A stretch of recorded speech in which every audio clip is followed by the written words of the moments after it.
হরির নাম হরির নামৈব কেবলম কলৌ নাস্তৈব গতিরন্যথা। স্বয়ং ব্রজেন্দ্র নন্দন শ্রীকৃষ্ণ এবং আমার প্রেমময়ী রাধারানীর মিলিত তনু শ্রীকৃষ্ণ চৈতন্য মহাপ্রভু। তিনি প্রাথমিক জীবনে একজন পণ্ডিত বলে পরিগণিত হয়েছিলেন বাবা সমাজের মাঝে। প্রথম জীবনে তিনি কোনো অবতার বলে পরিগণিত হয়নি। সবাই তাকে সাধারণ মানুষের মতোই মনে করতেন, কিন্তু সাধারণের মধ্যেও কিছু কিছু অসাধারণ কর্মের বহিঃপ্রকাশ প্রভুকে মহাপ্রভু করেছে। শ্রীকৃষ্ণ চৈতন্য মহাপ্রভু নামে আখ্যায়িত করেছে, যার প্রাথমিক জীবনের একটা নাম ছিল নিমাই পণ্ডিত, তাই না? তাহলে দেখুন বাবা, একজন এত বড় পণ্ডিত হয়েও আমাদের মতো হতভাগ্য কলিকালের উদ্দেশ্যে, আমাদের মতো যারা কলিহত জীব, তাদের উদ্দেশ্যে কোন গ্রন্থ রচনা করে দিয়ে গেলেন না যে এই গ্রন্থটা অধ্যয়ন করলে তোমাদের উদ্ধার হবে। এমন কোন গ্রন্থ মহাপ্রভু নিজের হাতে লিখে আমাদেরকে দেয় নাই। তাহলে যা কিছু গ্রন্থ তিনি অধ্যয়ন করেছিলেন তর্কশাস্ত্রে, সমস্ত গ্রন্থ একটা লাল শালুকার মধ্যে বেঁধে দিয়ে গঙ্গার জলে বিসর্জন দিয়ে এসে দুটি বাহু তুলে নিজের মুখ থেকে কেবল এই শ্লোকটি উচ্চারণ করেছিলেন। এটা মহাপ্রভুর নিজের তৈরি, মানে স্বয়ং মহাপ্রভু বলছেন, এটা ভাগবতে নেই। কথাটা কি? হরের নাম হরের নামৈব কেবলম কলৌ নাস্তৈব গতিরন্যথা। আর অন্য কিছু বললেন না, শুধু এটি বললেন, ওগো জীব, কলিকালে হরি নাম ছাড়া মুক্তি নাই, গতি নাই, গতি নাই, গতি নাই, আর কোনো গতি নাই। একমাত্র কৃষ্ণ নাম হলো ভব পারে যাবার উপায়। দেখুন মা, এই যে সময়টা আমাদের এখন অতিবাহিত হচ্ছে, এই সময়টা আমরা যেমন ভাবে অতিবাহিত করি কেন, সময়টা পার হয়ে যায়। আপনি যদি বসে বসে কীর্তন গান শোনেন, গানটা শুনতে শুনতে সময়টা বেরোবে। যদি বাড়িতে গিয়ে ঘুমায়ে পড়ি, তাহলে ঘুমায়ে ঘুমায়ে সময়টা পেরিয়ে যাবে। ভাগবত বললেন, যাতস্ব হি ধ্রুব মৃত্যুর ধ্রুবং জন্মামৃতস্য চ। কত কঠিন সত্য কথা, একবার চিন্তা করুন। যাতস্ব হি ধ্রুব মৃত্যুর ধ্রুবং জন্মামৃতস্য চ। লোগো জীব, জন্ম যখন তোমার হয়েছে, মৃত্যু তোমার হবেই হবে। মানে মরতে সবাইকে হবে। প্রত্যেকটা জীবকে মৃত্যুর সম্মুখীন হতে হবে। আর এই মৃত্যুটা, মানে এই ভবসিন্ধু পারে যাবার যে পথ, শেষ নিদানের দিন যেদিন সমন এসে দাঁড়িয়েছে, সেদিন একটা হিসাব হবে। হরি বল, হরি বল, হরি বল। আমার শুধু হবে না গো মা, এই পৃথিবীতে যারাই জীবিত, যারাই প্রাণী, যাদের আত্মা আছে, তাদের সবার হিসাব হবে।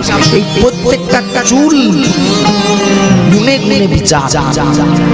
আপনি যতগুলো প্রশ্বাস নিঃশ্বাস গ্রহণ ত্যাগ করেছেন, প্রত্যেকটা নিঃশ্বাসের হিসাব। চিত্রগুপ্ত নামে একজন অচেনা ব্যক্তি আপনার সামনে এসে দাঁড়িয়ে বলবে, সব হিসাব দাও। মহাপ্রভু বললেন, ওই হিসাব থেকে যদি বাঁচতে হয়, একমাত্র উপায় হরি নাম। ভাগবতের ওই একই কথা। মহাপ্রভু যে বলছেন কথাটি, এটা ভাগবত বিরুদ্ধ কথা তা নয়, এই একই কথা ভাগবতেও বলেছেন। কৃত্রে যদ্ধায়তে বিষ্ণু ত্রেতায়াং যজতে মখৈ দ্বাপরে পরিচর্যায়াং কলৌ তদ্হরি সংকীর্তনয়াৎ। কত সুন্দর কথাটি বললেন দেখুন মা। কালৌ তদ হরি সংকীর্তনে, অর্থাৎ কলিকালে একমাত্র হরি নাম সংকীর্তন। কালৌ তদ হরি সংকীর্তনে, হরি সংকীর্তন ছাড়া ভবপারে যাবার আর গতি নাই, গতি নাই, গতি নাই। মহাপ্রভু নিজে বলছেন এই মধুময় শ্রীধাম নবদ্বীপে আজ শোভাটি কেমন। প্রেম সিন্ধু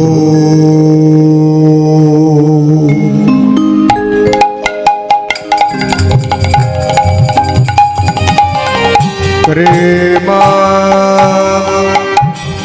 সিন্ধু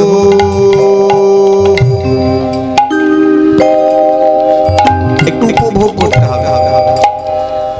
প্রেম সিন্ধু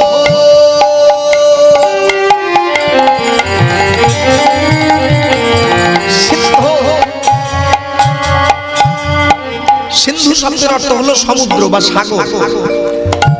প্রেম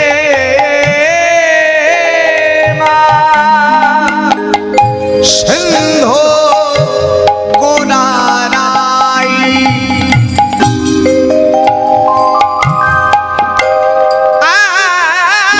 আমার গোদা, আমার গোদারাই,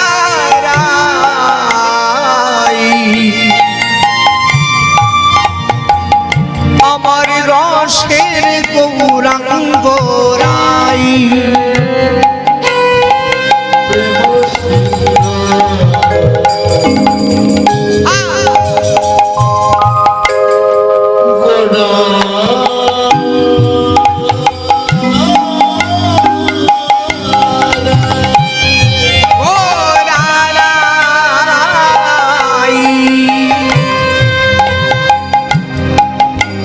আমার নিতায়,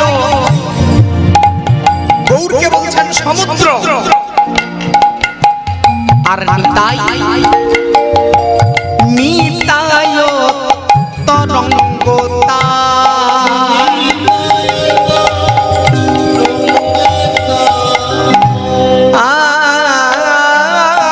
আমার নিতায় তরঙ্গ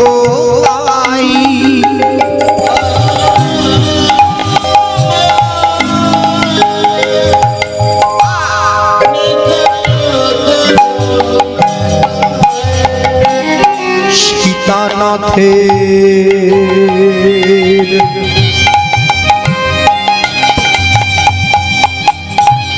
সীতানাথের করুণা বাতাসে ভাসে গো,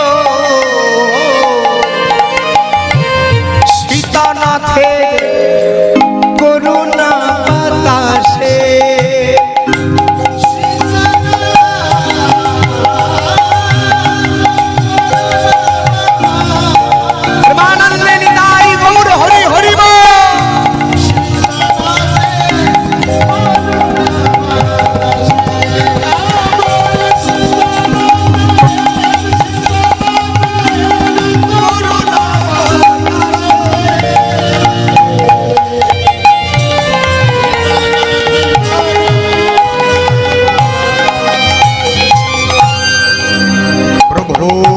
সীতানাথের সীতানাথ। এই 2024 সালে সীতানাথ আমরা যদি জিজ্ঞেস করি কাউকে, বাবা সীতানাথ কাকে বলে, সীতাপতি কে, সবাই বলবে রামচন্দ্র। রামচন্দ্র সীতাপতি, কিন্তু বাবা রামচন্দ্র সীতাপতি সেটা ছিলেন ত্রেতা যুগে, কিন্তু এই কলিকালে একজন সীতানাথ আছেন যিনি মহাপ্রভুর সঙ্গে সপার্ষদ অর্থাৎ লীলা প্রকাশ করেছিলেন। অপর নাম ছিল তার অদ্বৈত আচার্য। অদ্বৈতের করুণা বাতাসে, অদ্বৈতের করুণা বাতাসে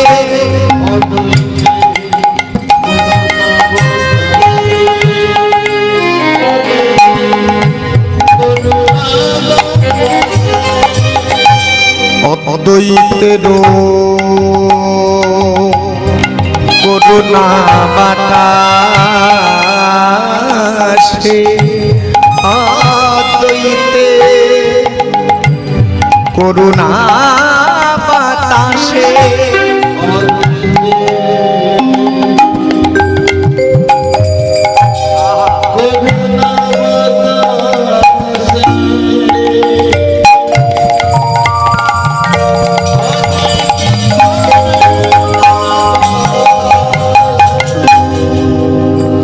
ভাসিয়া গেল গো ভাসিয়া গেল গো ভাসিয়া গেল গো ও গো গৌর প্রেম বন্যাই দেখো ভাসিয়া গেল গো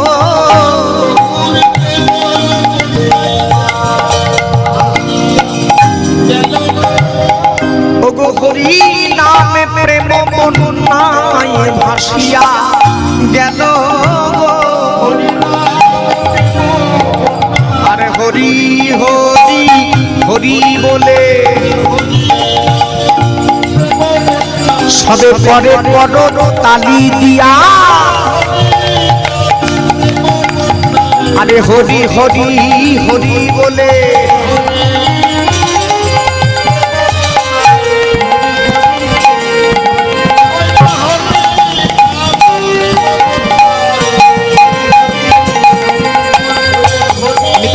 গৌর হরি হরি বল হরি বল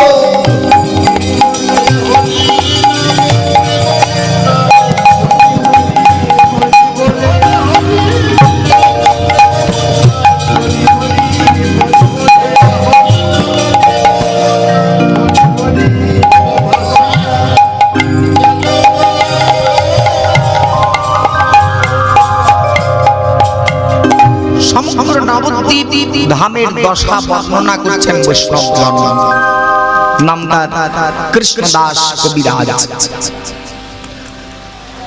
এক অদ্ভুত লেখনী, অদ্ভুত রচনা। প্রেম সিন্ধু গোরারাই নিতাই তরঙ্গ তাই, সীতানাথের করুণার বাতাস চারিপাশে। আজ এই নবদ্বীপের মাঝে কৃষ্ণ নাম প্রেম বন্যার প্লাবন শুরু হয়েছে। অর্থাৎ সমগ্র নবদ্বীপ এই হরি নামে ভাসতে শুরু হয়েছে গো মা। ভেসে যাচ্ছে, প্লাবিত হচ্ছে নদিয়া ধাম। ভক্তমনে প্রশ্ন জাগে, এই প্লাবনের প্রয়োজন কি? যে কি দরকার ছিল এই হরি নাম দিয়ে সমগ্র জগৎজীবকে উদ্ধার করবার? আমরা তো ভালোই আছি, কৃষ্ণ নাম করলেই বা এমন কি আমরা পাই? হরি বল, কিছু তো নিশ্চয়ই পাওয়া যায় না। তাছাড়া এমন এত সাজ সংসার এর মধ্যে মগ্ন থেকেও আমরা কৃষ্ণ নামের জন্য দাঁড়িয়ে দাঁড়িয়ে এমন ভ্রাম্যমান হচ্ছে কেন, ঘুরে বেড়াচ্ছি কেন? আচ্ছা, কিছু নিশ্চয়ই আছে এই হরি নামের মধ্যে। বৈষ্ণব বলছেন এই হরি নামের প্রকৃত প্রাপ্য যেটি, সেটি হচ্ছে অর্থ মূল্যে যেটি কোনোদিন পাওয়া যায় না। হরি বল।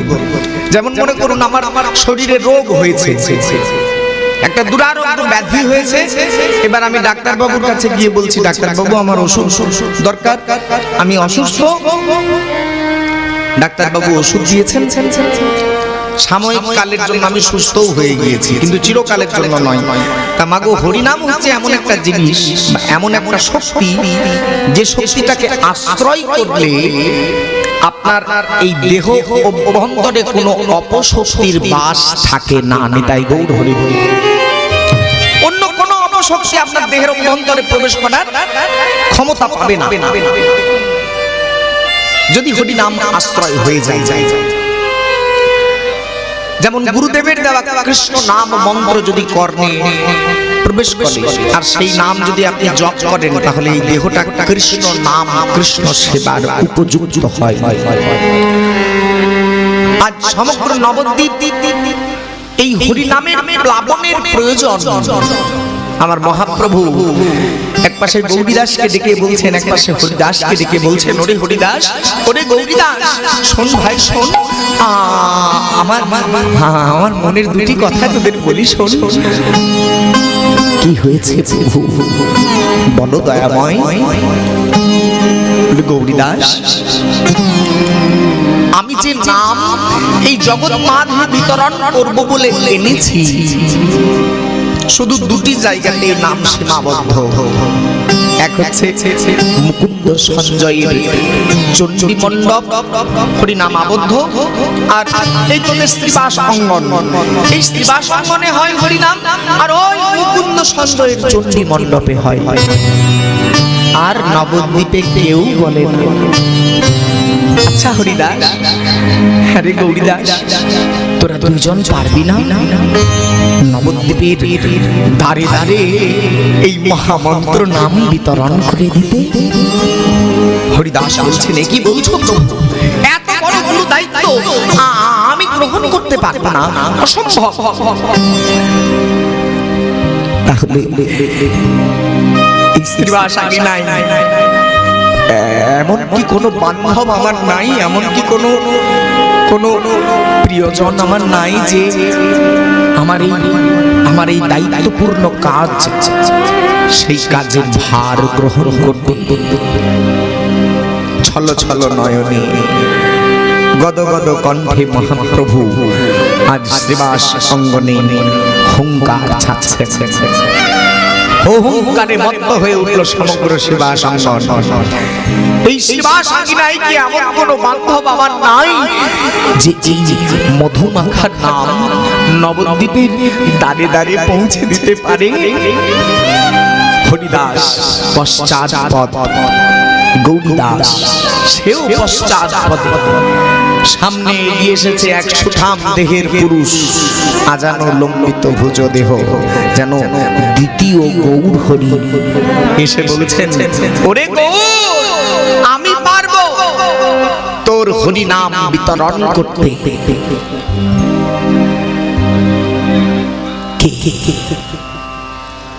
কে তো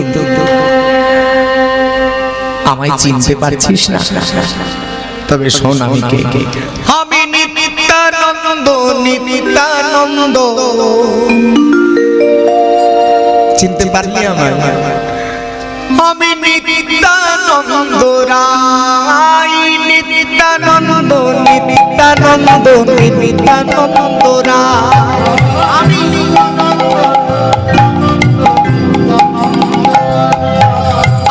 নিত্যানন্দ, নিত্যানন্দ, নিত্যানন্দ রায়। আমি রে,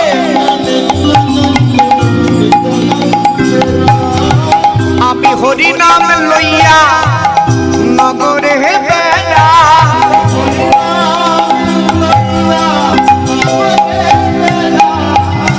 একবার উলুধ্বনি দেব না সবাই মিলে?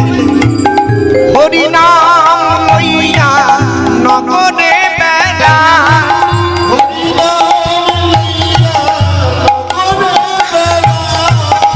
আমি নিত্যানন্দ, আমি নিত্যানন্দ,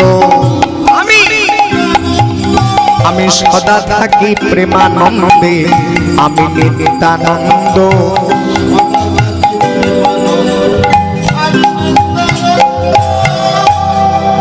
নিত্যানন্দ, তুমি আমার শ্রীপাদ নিতাই? বলে হ্যাঁ রে ভাই, হ্যাঁ, আমি তোদের দাদা নিত্যানন্দ।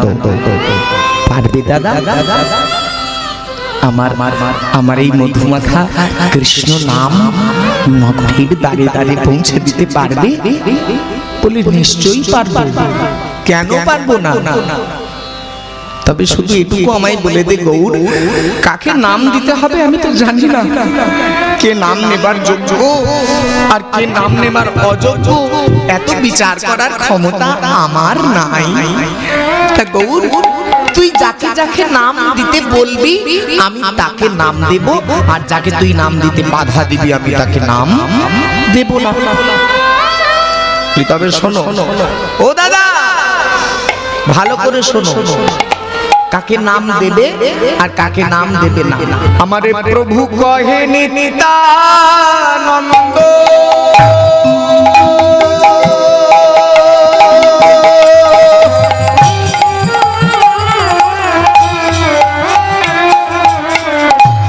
কলির জীব হইল অন্ধ,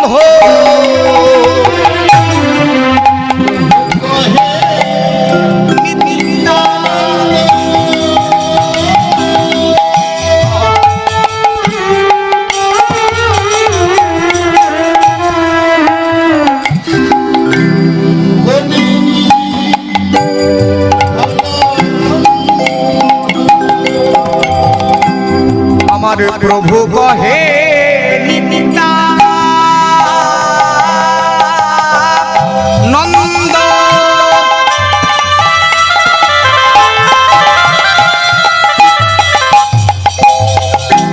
কলির জীব হইল অন্ধ,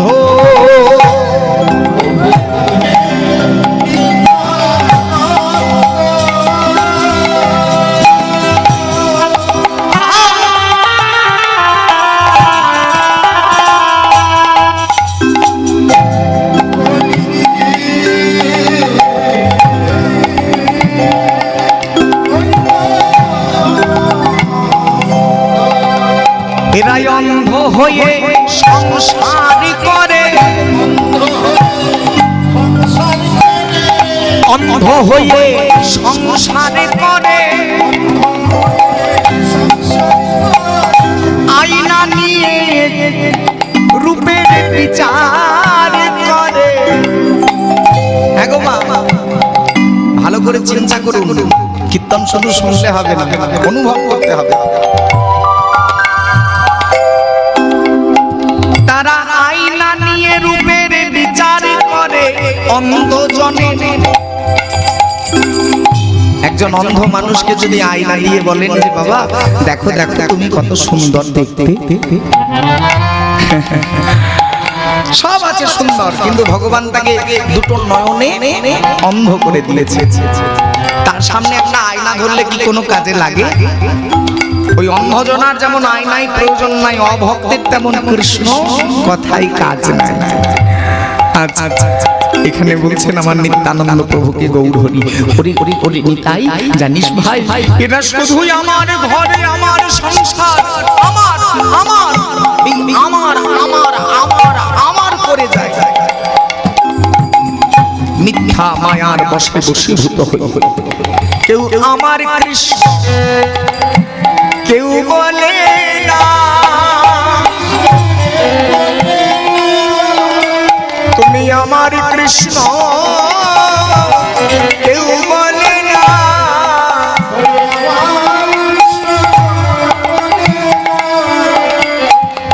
শুধু আমার আমার আমার জ্বালাই ভরে। অপরাধ দেবেন না বাবা। এই যে ঘুরে বেড়ানো আমাদের, এই সম্পূর্ণ ঘুরে বেড়ানোটা কিন্তু আমাদের মায়ার পেছনে। এইটুকু সময় যে আপনারা জীবনে বার করেছেন, আমার প্রভুর চরণে নিবেদন করেছেন, এইটুকু আপনাদের নিজের কাজে লাগছে। আর বাকি যেটুকু সময় আপনি সংসারে কাটাচ্ছেন আপনি করছেন কাজ। কর্মণ্য বাধি কৃষ্ণে মা ফলে সুখদাচনম, আপনি করছেন কাজ। কর্মফল হেতু ভূমাতে সংহস্ত করবানি, কিন্তু আপনার কাজ হচ্ছে না। কেমন হিসাব? আপনি করছেন কিন্তু আপনার কাজ হচ্ছে না। যেমন আমি গাইছি কিন্তু আমার গান হচ্ছে না, গানটা হচ্ছে আমার প্রভুর। তাই গৌর হরি বল। কাজ করছেন আপনি কিন্তু কাজটা হচ্ছে মায়ার। আর যেটুকু সময় আপনি হরিনামে মনোযোগ দিয়েছেন সেটুকু সময় আপনার। মহাপ্রভু বলছে জানো দাদা, জানো শুধু আমার আমার আমার মন মধুর হরি নাম কেউ বলে না,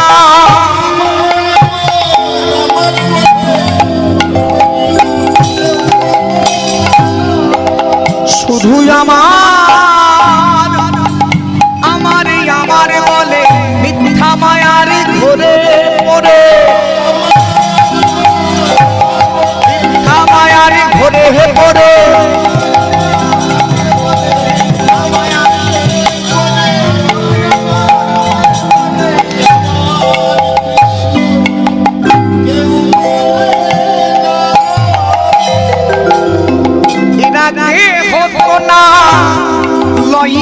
কৃষ্ণ নাম।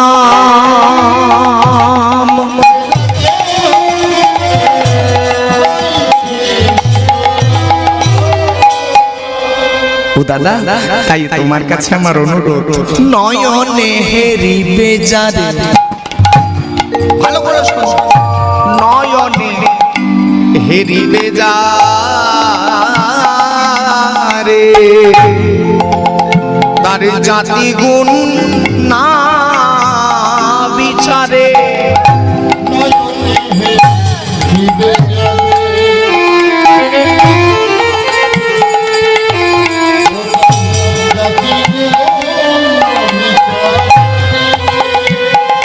নয়নে হেরিবে যারে, মানে যাকে তুমি নয়নে দেখতে পাবে পথে যেতে যেতে, তার জাতি গুণ না বিচারে, তার জাতি গুণ তুমি কৃপা করি দেবে কৃষ্ণ নাম, নিতাই কৃপা করি দেবে কৃষ্ণ নাম,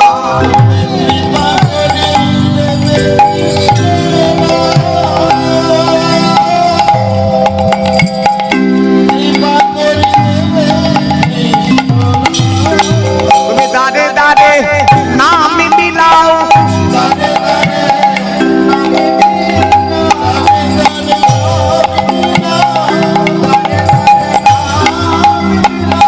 ওগো প্রাণে নিতাই চাঁদ, তুমি দাঁড়ে দাঁড়ে নাম বিলাও,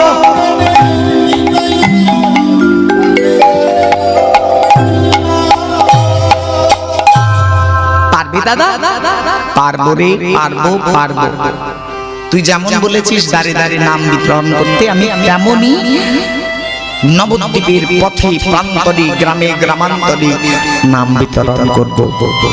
তবে বলি শুনবো, এই পৃথিবীতে আছে যত নগর আদি গ্রাম, আজ থেকে 500 বছর আগে বলা হয়েছিল কথাটা, আজকের দিনে বাস্তবায়িত হয়েছে। আজ থেকে 500 বছর পূর্বে বলেছিলেন কথাটি স্বয়ং নিত্যানন্দ প্রভু মহাপ্রভুর সামনে দাঁড়িয়ে একটা দিন, সেই দিনের কথা আজ আমরা আলোচনা করছি। মাগো, স্বয়ং মহাপ্রভুকে বলছেন, গৌর আমি প্রতিশ্রুতি দিলাম এই পৃথিবীতে আছে যত নগর আদি গ্রাম সর্বত্র প্রচার হবে হরে কৃষ্ণ নাম।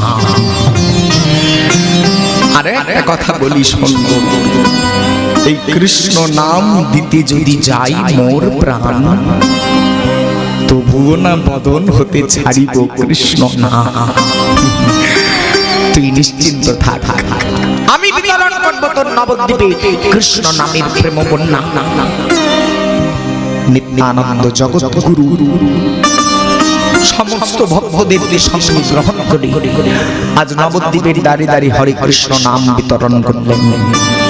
পদকর্তা সেই কথাই কলম দিচ্ছেন, প্রেমা উছলিয়া পড়ে জগত হাঁপালো ছাড়ে, তাপ তৃষ্ণা সবাকার নাশে। হরি বল। এই যে বললাম না কেন হরি নাম করব, এখানে পদকর্তা উত্তর দিচ্ছেন, প্রেমা উছলিয়া পড়ে জগত হাঁপালো ছাড়ে, তাপ তৃষ্ণা, এই দুটোর কোনো ওষুধ নাই। তাপ আর তৃষ্ণা, রোগ জ্বালার ওষুধ আছে মা, জ্বর হবে প্যারাসিটামল, পেটের বেদনা হলে বা গ্যাসের ওষুধ, নানা রকম এসব আছে। তাপ, ত্রিতাপ জ্বালা, আদি ভৌতিক, আদি আদমিক আর আদি আধ্যাত্মিক, এই ত্রিতাপ জ্বালা জুড়ানোর কোন রকম কোন ঔষধি নাই। একমাত্র মহৌষধি, মহা ঔষধ এই হরে কৃষ্ণ নাম। এতেই এই ত্রিতাপ জ্বালা দূরে যায়, তাছাড়া যায় না। আমার গুরু মহাজনের লেখা গান, তোমরা লও গো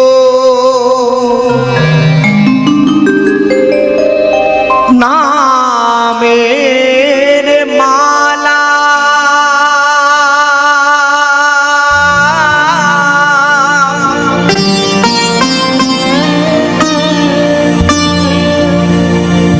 দূরে যাবে ত্রিতাপ জ্বালা।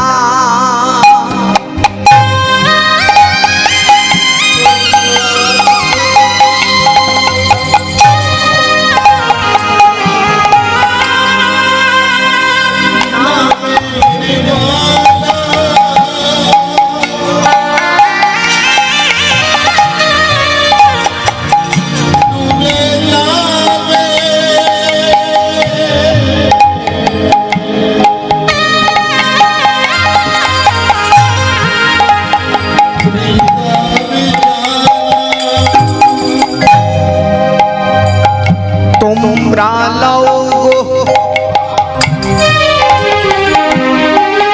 মালা নয় বাবা, নামের মালা,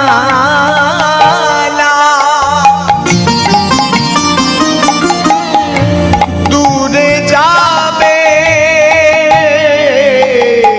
ত্রিতাপ জ্বালা।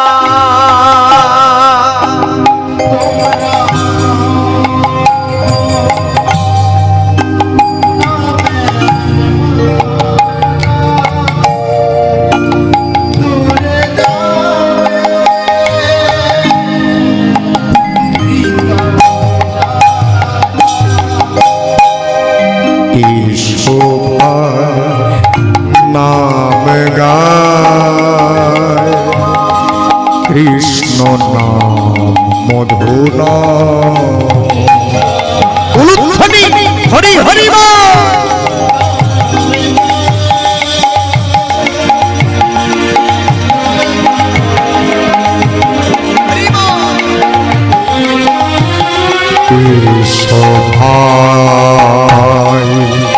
नाम गाए কৃষ্ণ নাম মধুনা।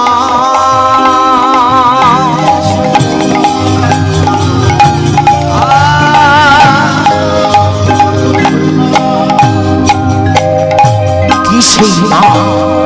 হরে কৃষ্ণ, হরে কৃষ্ণ, কৃষ্ণ কৃষ্ণ হরে হরে, हरे राम রাম রাম हरे হরে।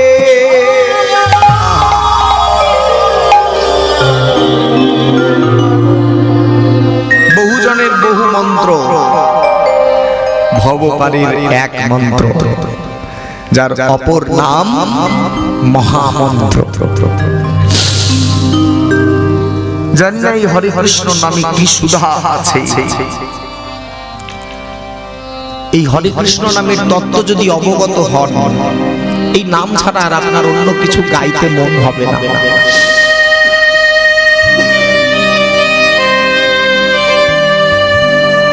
অঙ্ক যেমন একটা জটিল বিষয়,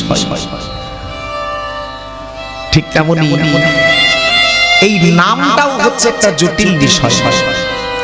নাম যদি এই অঙ্কের সাথে করা যায়, অর্থাৎ যে পদ্ধতি অনুযায়ী এই দেহ শুদ্ধকরণ হয়, গুরুদেব কানে মন্ত্র দেন, তাই না? কানে আমরা শ্রবণ করি, তাই কানে মন্ত্রটা দেওয়া হয়।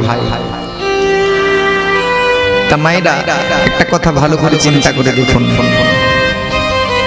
আমাদের সদা সর্বদা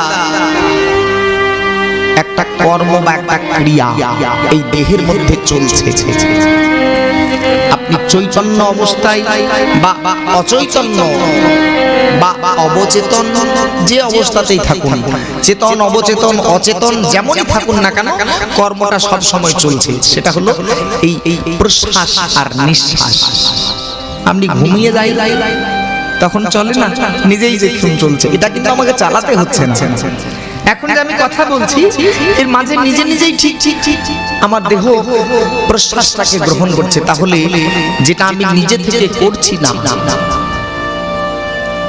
সেটা নিজে থেকে হচ্ছে, সেটাই হচ্ছে কৃষ্ণ শক্তি। কর্ষণ ইতি কৃষ্ণ। কৃষ্ণ খুঁজতে গেলে আপনি যদি বৃন্দাবনে গিয়ে ভাবেন যে কোনো একটা ছেলে মাথার ময়ূরের পুচ্ছ নিয়ে হাতে মোহন বাঁশি নিয়ে আপনার কাছে এসে কৃষ্ণ সেজে দাঁড়াবে, ভুল কথা। দাঁড়াতে পারে, 2-4-5 হাজার টাকা চুরি করে পালিয়ে যাবে। হ্যাঁ গো বাবা, কখনো যদি আমাদের জয়দেব মেলা যান, দেখে মনে হবে বাবা নাগা সন্ন্যাসী এসেছে। আরে বাবা না, ও সেখানকার হয়তো দাসপাড়াই বাড়ি, সেদিনকার জন্য নাগা সন্ন্যাসী সেজেছে, সেরকম একটা ঘটনা কৃষ্ণ পাবেন আপনি দেখতে, কিন্তু সেটা সাজা কৃষ্ণ। আর প্রকৃত কৃষ্ণের সন্ধান যদি আপনাকে করতে হয়, কোথাও যাওয়ার প্রয়োজন নেই। যাহা আছে ব্রহ্মাণ্ডে তাহা আছে দেহ ভাণ্ডে। কৃষ্ণ সাধন এই অগোনা অধরাকে ধরা, যেটাকে ধরা যায় না বাবা সেটাকে ধরা, যেটাকে মাপা যায় না সেটাকে মাপা। এই যে আমরা তিনটি অবস্থায় বায়ুটা আমাদের দেহের সঙ্গে ওতপ্রোতভাবে সম্পর্ক যোগ করছে, এগুলো সাধন শিক্ষার কথা, যদিও কীর্তনিয়াদের বলার কথা নয়। তাও আপনাদের মতো গুরু মুখী মানুষ যখন পেয়েছি, তাই আমারও বলতে ইচ্ছা হচ্ছে। অপরাধ মার্জনা করবেন বৈষ্ণবজন। এই তিনটি অবস্থা আমাদের এই দেহ এই বায়ুর সঙ্গে কৃষ্ণ শক্তির প্রতিস্থাপন করে। একটা হচ্ছে বায়ুটাকে গ্রহণ করা, একটা হচ্ছে বায়ুটাকে ত্যাগ করা, আর একটা বায়ুটাকে ধরে রাখা। দেখুন এটাকে হচ্ছে গ্রহণ করা। এবার বায়ুটাকে আমি কিছুক্ষণ ধরেও রাখতে পারবো যদি চাই, সেটাকে নাম দেওয়া হয়েছে কুম্ভক। এই ধরে রাখা বায়ুটাকে ধরে রাখার নাম দিয়েছে বৈষ্ণব সমাজ কুম্ভক। গ্রহণটাকে বলছেন পুরক। পুরক কুম্ভক আর রেচক, অর্থাৎ ত্যাগ করে দেওয়া। এবার মাগো, এটা একটা সমানুপাতিক খেলা। হরি বল হরি বল। কিরকম জানেন? যতবার আপনি প্রশ্বাস গ্রহণ করবেন, আপনাকে জীবিত থাকতে গেলে ততবারই প্রশ্বাসটাকে ত্যাগ করতে হবে। আর যদি একবারও আপনি ভেতরে ঢুকিয়ে রেখে দেন বা একবারও বাইরে ছেড়ে রেখে দেন, তার পরের মুহূর্ত থেকে আপনি মৃত বলে ঘোষিত হবেন। ভালো করে চিন্তা করুন। যে নিঃশ্বাসটা কথা আমি বলছি, সেটা যদি আপনি ভেতরে বদ্ধ হয়ে রয়ে গেল, আর তারপরে 2-4-5 মিনিট আর প্রশ্বাসটা বেরোলো না, সমাজে যে কোনো ডাক্তার বাবু এসে আপনার নাকটাকে ধরবে আরে বলে বাবা নিতাই গৌর হরি বল, এবারে কাজ হয়ে গিয়েছে গো, ভোজ কাজের ব্যবস্থা করে। আবার যদি বাইরে ছেড়ে দেন, প্রশ্বাসটাকে বাইরে ছেড়ে দিলাম, ভেতরে আর নিলাম না, তাহলে কি হবে? তাহলেও একই কর্ম। তাহলে এই কুম্ভকটা একে দ্বিগুণ করতে হয়, অর্থাৎ সমানুপাতিক অঙ্ক। যতটা সময় আপনি শ্বাসটাকে গ্রহণ করবেন, সেই সময়টুকু দ্বিগুণ দমটাকে কুম্ভক করে 8 অঙ্ক যদি গ্রহণ করা যায়, তাহলে 8-এর দ্বিগুণ হবে 16। আর এটাই হচ্ছে সবথেকে সহজ অঙ্ক, যারা সাধন পদ্ধতিতে থাকেন তাদের ক্ষেত্রে। 8 অঙ্কে গ্রহণ, মানে যতক্ষণ গ্রহণ করছেন ততক্ষণ 1 2 3 4 5 6 7 8 মনে মনে গুণা। এবার গ্রহণ হয়ে গেল তো কুম্ভক করার সময় 16। এবার যারা সংখ্যা তত্ত্বের মানুষ তারা তো 16 অবধি গুনছেন, কিন্তু যারা গুরু তত্ত্বে বিশ্বাসী তারা বলছেন আমি 16 নাম 32 অক্ষর পাঠ করব, মানে কুম্ভক করে। হরি বল হরি বল, এত ভেঙে কেউ বলবে না। একদিন করে দেখবেন 3 বার। আমি কথা দিয়ে গেলাম, এখন আপনি যেমন উপভোগ করছেন সমাজটাকে বা জগৎটাকে, এই 3 বার কুম্ভক করার পর সমাজটা একটু অন্যরকম শান্তি প্রদান করবে আপনাকে। হ্যাঁ, অদ্ভুত একটা শান্তি এই প্রকৃতি আপনাকে দান করবে। এটাই হচ্ছে সেই সাধনের ক্রিয়া। আজ মধুর সিধাম নবদ্বীপে প্রভু আমার আনলেন 16 নাম আর 32 অক্ষর। হরে কৃষ্ণ হরে কৃষ্ণ কৃষ্ণ কৃষ্ণ হরে হরে, হরে রাম রাম রাম হরে হরে। এই যে 16 নাম 32 অক্ষর, এই মন্ত্রে 4 বার কৃষ্ণ নাম রাই, 4 বার কৃষ্ণ নাম। প্রথম সে কৃষ্ণ নামে শ্রী গোবিন্দ হয়, প্রথম কৃষ্ণ নামে আমার গোবিন্দ। দ্বিতীয় দেব বসুদেব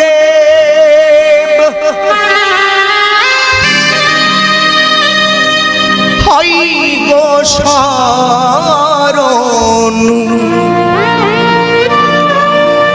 আর তৃতীয়তে বলভদ্র দেয় যে কিরণ। চতুর্থ কৃষ্ণ নামে বলভদ্র। তারপর দেখুন আছে 4 বার রাম নাম। 4 বারই যদি রামকে বোঝাই, বলার দরকার ছিল না 4 বার, কিন্তু প্রভু আমার সহজ করে একটা মালা গেঁথে দিলেন, যেটাকে নাম বললাম কি নামের, কিসের মালা? নামের মালা, ফুলের মালা নয়, নামের মালা।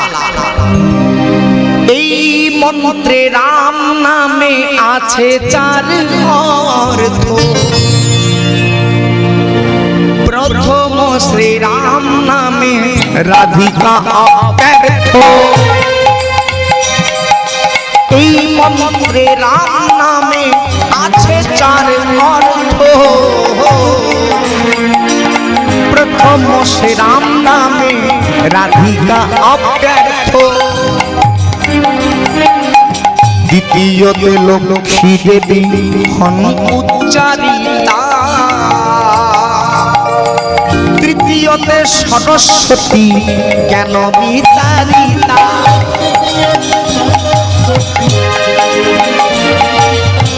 তৃতীয়তে সরস্বতী জ্ঞান বিতারিতা,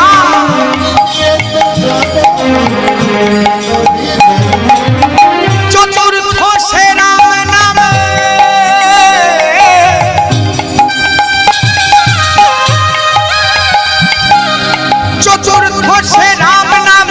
সুভদ্রা বুঝাই, 4 এই রাম তত্ত্ব জীবের তরাই 4, মানে 8 অঙ্কে 2 জন মনে মনে প্রশ্নটা রাখছেন যে 8 অঙ্কে শ্বাসটাকে গ্রহণ, 16 অঙ্কে কুম্ভক, আর ত্যাগ করার সময় 4 এই রাম তত্ত্ব জীবের তরাই। উলুধ্বনি দিয়ে নিতাই গৌর হরি বল। 4 এই রাম তত্ত্ব জীবের তরাই। একবার বলবো না মা সবাই মিলে?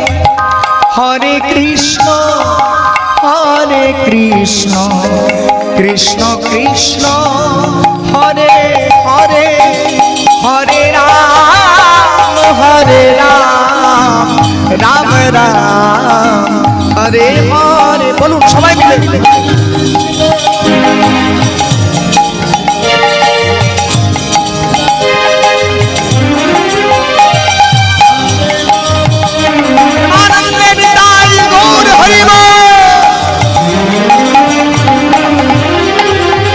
বায়ু ছালিয়া করে জগত হাবালো ছাড়ে তাপ তৃষ্ণা সবাকার নাশে তাপ তৃষ্ণা সবাকার নাশে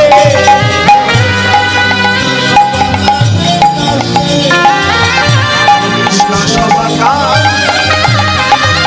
ফুটিল কমল বন ফুটিল কমল বন ছুটিল ভ্রমর গণ ফুটিল কমল বন ছুটিল ভ্রমর গণ পাইয়া বঞ্চিত কৃষ্ণ দাসে পাইয়া বঞ্চিত কৃষ্ণ দাসে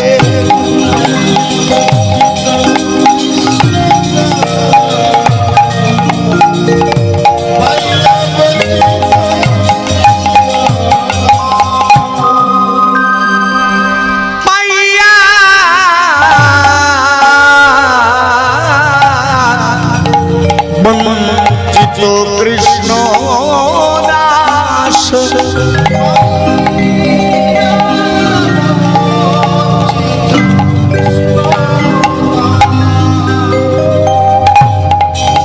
পাইয়া বঞ্চিত কৃষ্ণ দাস